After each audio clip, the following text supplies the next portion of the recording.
Sofidy est une société créée en 1987 qui conçoit et développe des produits d'investissement et d'épargne, SCPI, OPCI, OPCVM Immobilier, fonds dédiés et SCI, société d'investissement immobilier cotée. Sofidy construit, achète, détient et gère un patrimoine immobilier locatif, des produits orientés principalement vers l'immobilier de commerce et de bureaux. Sofidy est le premier acteur indépendant sur le marché des SCPI avec 6,7 milliards d'euros sous gestion et est par ailleurs un gestionnaire de référence dans le paysage et la gestion d'actifs immobiliers en France et en Europe. Les grands entretiens, un podcast Imo Week. Laurent Saint-Aubin est le gérant du fonds Sofidy Sélection 1. Il est l'auteur d'un article intitulé « Retour en grâce de l'immobilier coté ». Cela signifie-t-il, Laurent Saint-Aubin, que l'immobilier coté n'avait plus la cote ? Alors, l'immobilier coté a historiquement plutôt sous-performé les marchés d'actions. C'était le cas sur 10 ans, 20 ans et même 40 ans. Et cette situation a totalement changé à partir de 2020. Et elle se poursuit en 2021.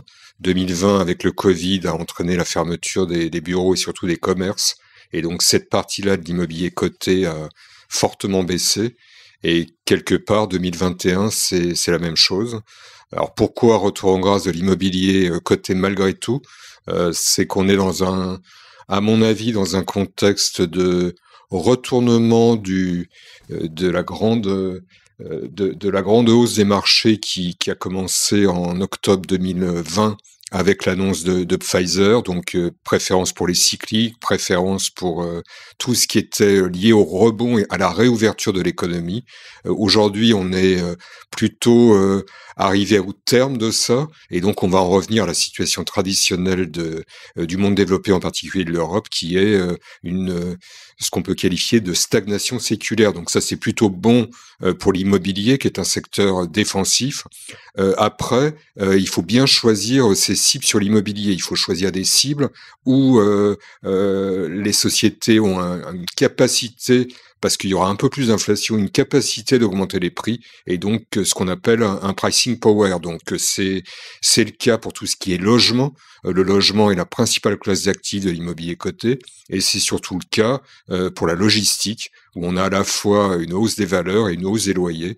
C'est aussi le cas sur des secteurs plus petits, comme le stockage pour les particuliers. Par contre, c'est pas le cas pour le bureau en périphérie, et c'est pas le cas pour le commerce. Donc il faut l'immobilier coté, retour en grâce, oui, mais pas sur n'importe quelle classe d'actifs. C'est un secteur qui est de plus en plus disloqué, avec des comportements qui ne sont plus homogènes.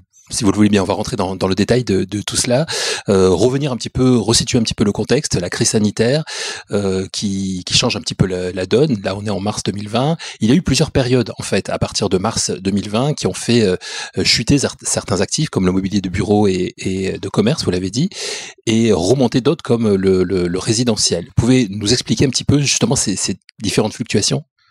J'ai plutôt tendance à penser que l'émergence de la pandémie de Covid a accéléré des tendances qui existaient déjà. C'est particulièrement vrai en matière de commerce, où on avait déjà des difficultés pour le commerce physique liées à la montée en puissance du commerce électronique, à la trop forte densité de surface commerciale de périphérie en Europe et par exemple en France.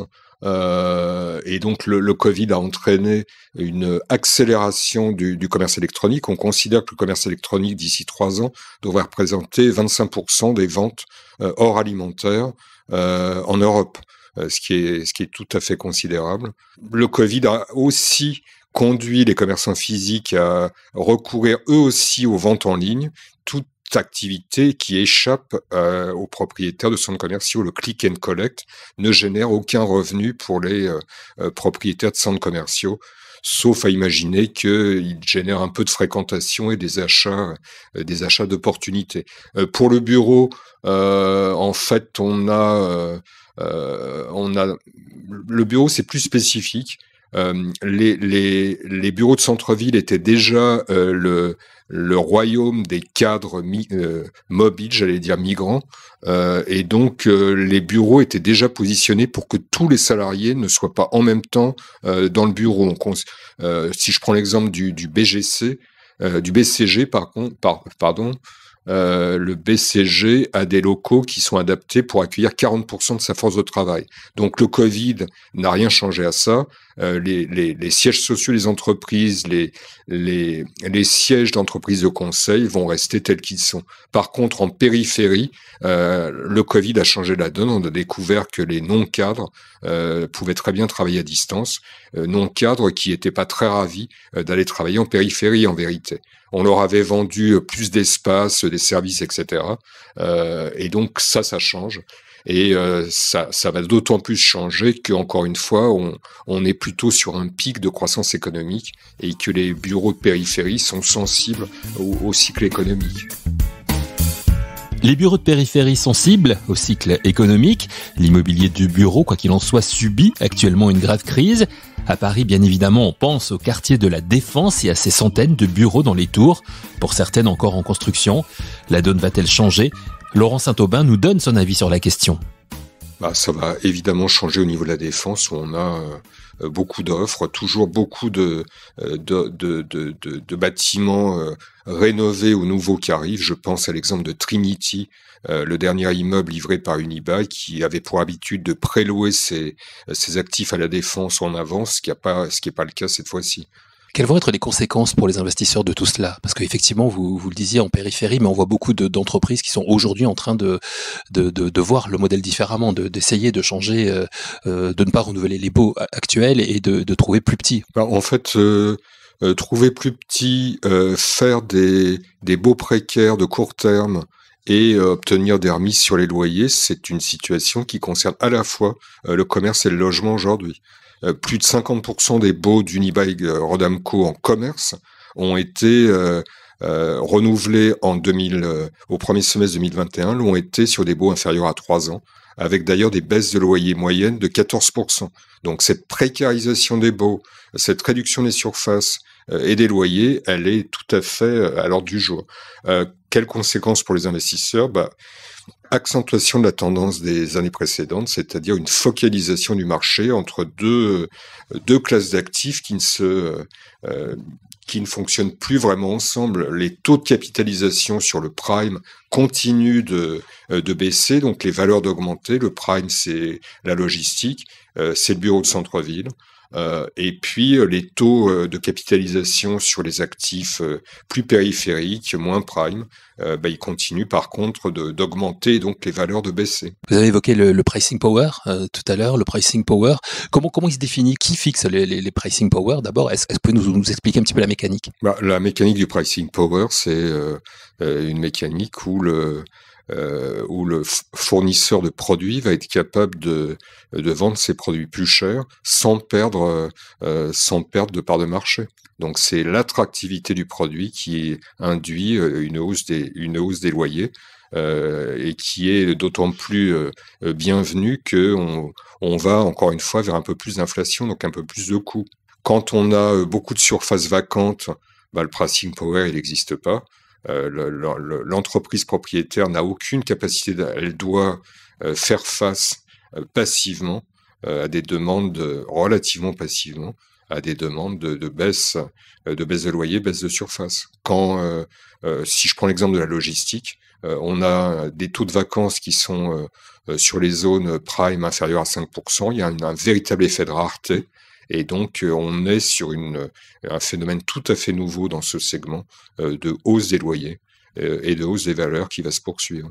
Donc, le pricing power, il est là. L'investissement dans le résidentiel se porte plutôt bien, vous nous l'avez dit aussi.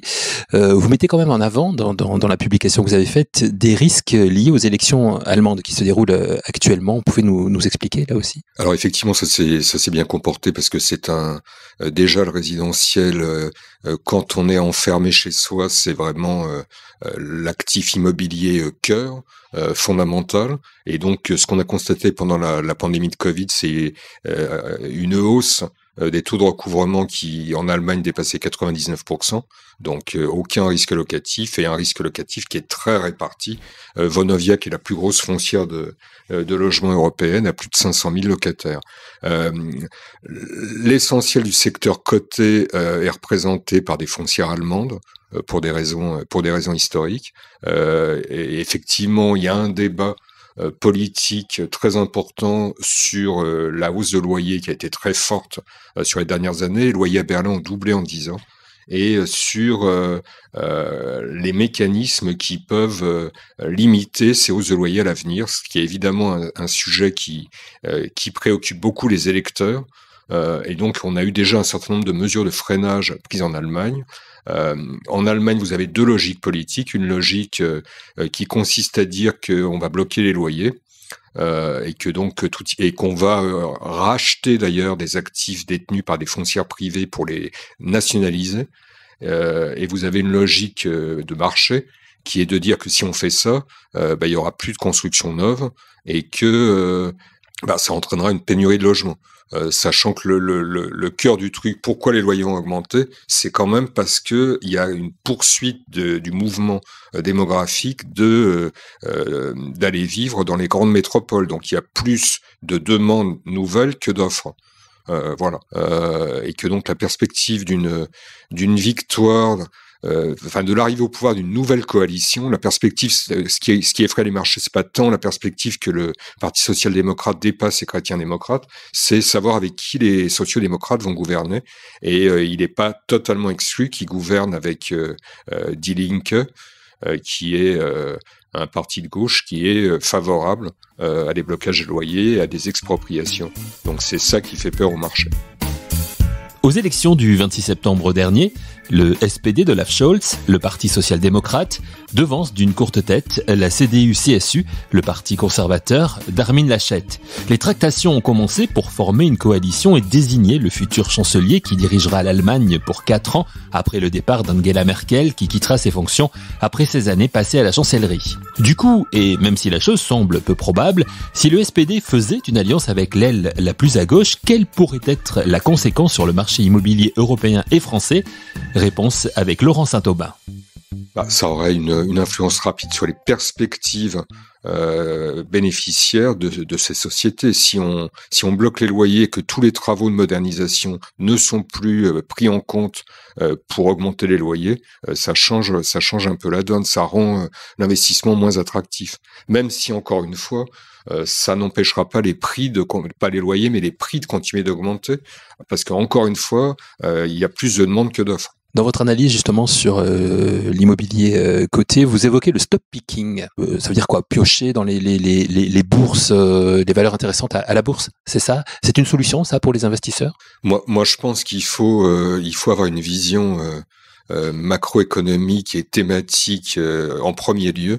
Donc par exemple, le fonds que je gère, Sofidy Sélection 1, est surinvesti largement sur la logistique et sous-investi sur le commerce ou sur le bureau. Donc ça, c'est une donnée de base. Après, au sein de ces thématiques qu'on va favoriser, on va choisir les foncières qu'on préfère, soit pour des raisons de positionnement, soit pour des raisons de valorisation. Est-ce que vos clients sont inquiets justement de tous ces changements, de toutes ces évolutions ? Écoutez, la particularité de la collecte et donc de la satisfaction ou de l'inquiétude des clients de 2020, ça a été qu'on a eu une collecte très positive, ce qui était d'ailleurs plutôt bien vu de leur part puisque le fonds a terminé à 0 en fin d'année.